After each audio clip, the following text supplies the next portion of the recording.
Today we're in a section of water and we're going to fish it with two different techniques. We're going to fish it Euronymphing a streamer, then we're going to fish it with a traditional method of fishing a streamer, ripping and stripping, pulling, swinging, using a sinking line. At the end of the day, we're going to tally up and see which one proved to be better on the day. We're going to use the same fly. We're going to fish each for about 10 minutes and rotate back and forth, alternating between the two. So let's see how we make out fishing both different techniques today.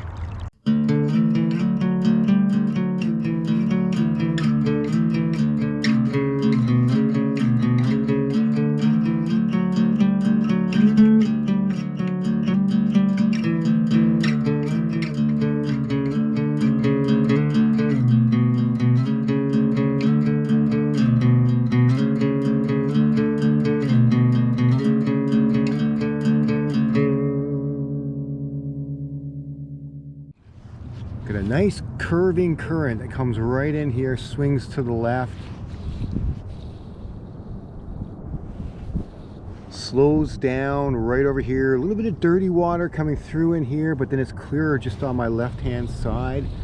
Perfect spot for fish to be. Let's see if they're here. Now the advantage with working the streamer is that I can work it much further away from me than I can stripping in the traditional way, swinging and stripping, than I can Euronymphing. Euronymphing, I'm going to be definitely more limited to maybe within about 40 feet. With this, I can cast out no problem 100 feet, so even though I'm not going to. I'm going to start by casting into the current, letting it swing with it, let it hold out there, and strip it back in. I want it to get a little bit deeper out there where that dirty water mixes with the clearer water. So fish are usually not sitting up too high there. They're going to be closer to the bottom underneath all that billowing mud.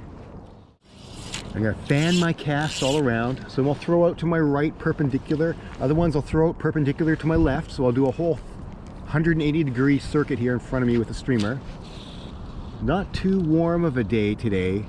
Colder weather like this, fish start to not chase quite as much. Water's still cold, the air is cold, that slows down their metabolism. They stay a little bit lethargic. So they're usually not willing to move as far for something. So that may put the Euronymphing rig more in a little bit of an advantage. But I'll try and work the streamer as slow as I can, but I'm going to vary it up too. I'll go fast at times too, see if that sparks some interest. You never know. It's the fish that'll tell you. They're the only ones that know what they want. Give the fly a good pause every now and then. Let it just sit there. Always envision the fish that are out there following your fly. They're wondering, should I take it or should I not? You want to give them everything to side with, yay, I want to take that. So you change up the pattern a lot or change up the way you're moving it a lot. Try and spark some interest.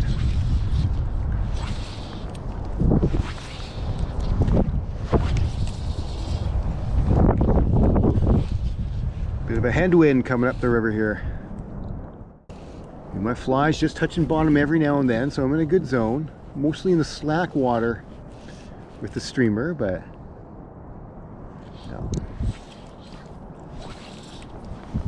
A couple more casts and I'm going to switch over to the Euro rig. Okay, now it's nymphing time.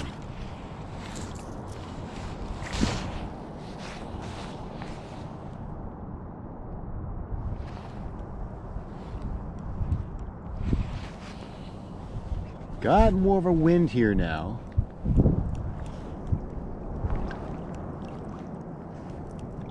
I'll move my position a little bit.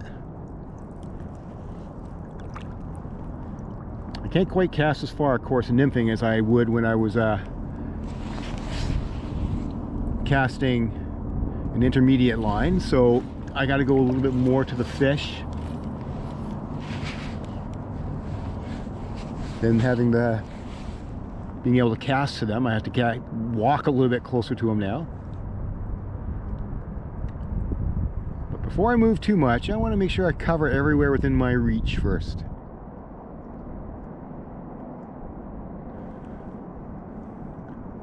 So far the streamer Fish with an intermediate line down right down the bottom, did not produce anything,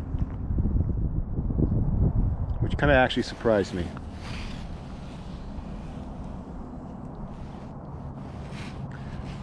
Definitely bringing it over the bottom here with my streamer, nymphing it.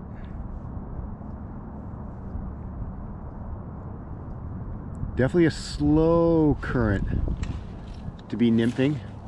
We'll see if that hurts it. I have a lot of confidence in nymphing in slow water, whether it's a streamer or not.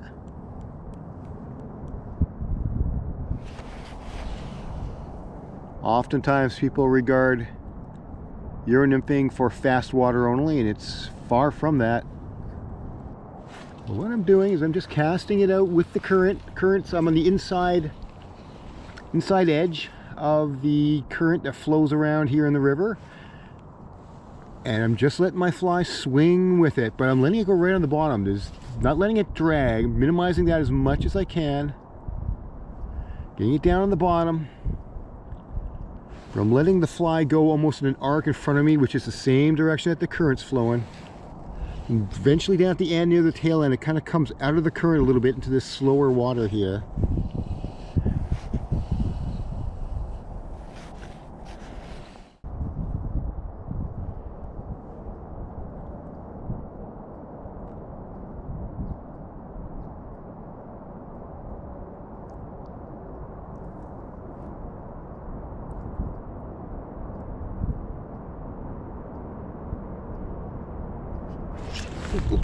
There we go.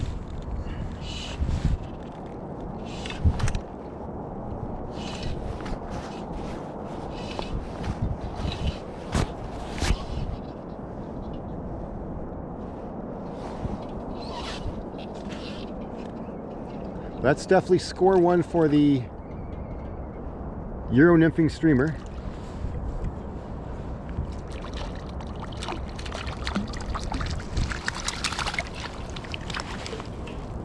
Lovely fish. I got a couple more minutes left before I have to switch over to the streamer again.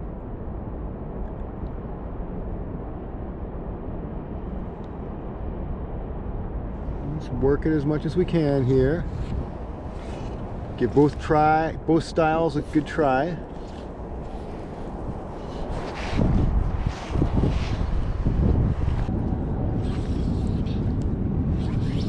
Now for the second round with the streamer, I'm further out than I was before. I've probably moved out, what, another 30 feet. So I'm fishing fresher water with it again. That should work to its advantage. Staying with the strategy of I'm going to try and work it as slow as I can. I know these fish aren't going to be moving too fast today. If it was a much warmer day, it'd make a big difference. But it's not. The water's cold, the air is cold.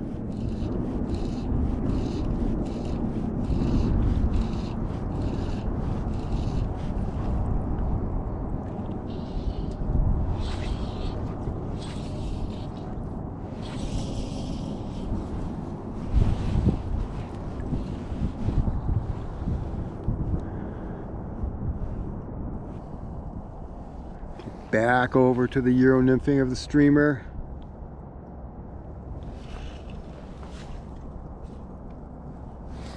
Time to push my way out just a little bit further.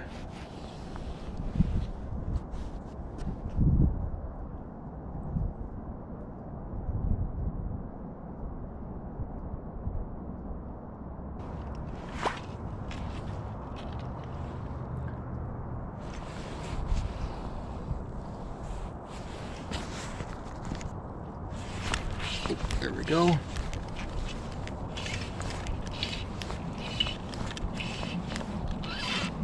Another one. Nymphing the streamer. Just could not pull one out. Fishing the streamer the traditional way so far. Boy, I tried. Nice trout. Oh, pardon me. That's a nice whitefish, actually, is what it is. Beautiful. That guy did not fight like a whitefish. Good scrap going. Ah. Okay. Oh, yeah, let's get you out there. Let's try it again out here. So that's 2-0 for the Euronymphing streamer rig on a cold, wet day where the fish are just not moving that fast.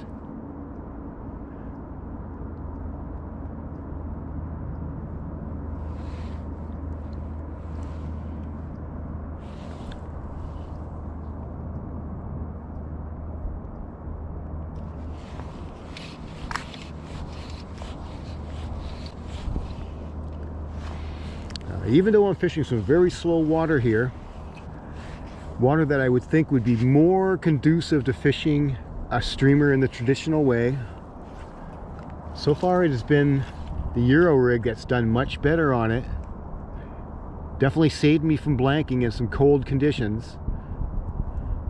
I think it's probably just because it can get down so much deeper, so much faster, and just stay there with a really slow presentation, which is a lot more difficult to do with the traditional streamer setup. Well, that's a wrap for the 40-minute session. Final score, stripping and swinging a streamer using a fast intermediate line, 0 fish. Euronymphing the same streamer on 6.5x, 2 fish. That's using the same fly in the same spot and as close to the same time period as possible with the same angler, trying to stay as consistent as possible for comparison purposes. I am confident in both my traditional streamer and Euronymphing tactics and don't believe I gave one approach an advantage over the other. Very neutral. With both approaches I worked high in the water column for a bit, but mostly focused close to the bottom where the cold weather fish would most likely be. It's usually easier to start shallow or at the top and then get progressively deeper. At both times, my streamers were near the bottom and occasionally hitting it. There were no hatches active on this dreary day to bring the fish up to the surface, though we are fishing at the time of the year when the opposite could very well have been true. In other words, we're in early spring right now. I believe both those factors played into the results of why the Euronymphing clearly saved the day for me. Despite successfully working the sinking line along the bottom slowly, varying the retrieve and movement of the fly, when compared to the Euronymphing approach, retrieving a streamer in the more traditional sense was just not able, in my opinion, to stay near the bottom long and slow enough to entice the patient fish into striking, and without me snagging the bottom in the process. That led to a far more efficient and productive fishing time in getting the fly to the location of the fish by Euronymphing. With the given current, I was able to actually keep it better off the bottom than with the sinking line and therefore prevent the snagging of weeds, wood, and rocks. That led to far more and better fishing time as I was getting the fly to the location of the fish more frequently. Euronymphing a streamer can be a fantastic addition to your normal nymphing approach and also a great addition to how you fish streamers when a slower approach is required, such as on cold days like this when there is minimal insect activity and you may easily run the risk of getting skunked. But hopefully we've helped you to avoid that potential situation in the future. Thank you for watching. If you found the video enjoyable, please consider subscribing,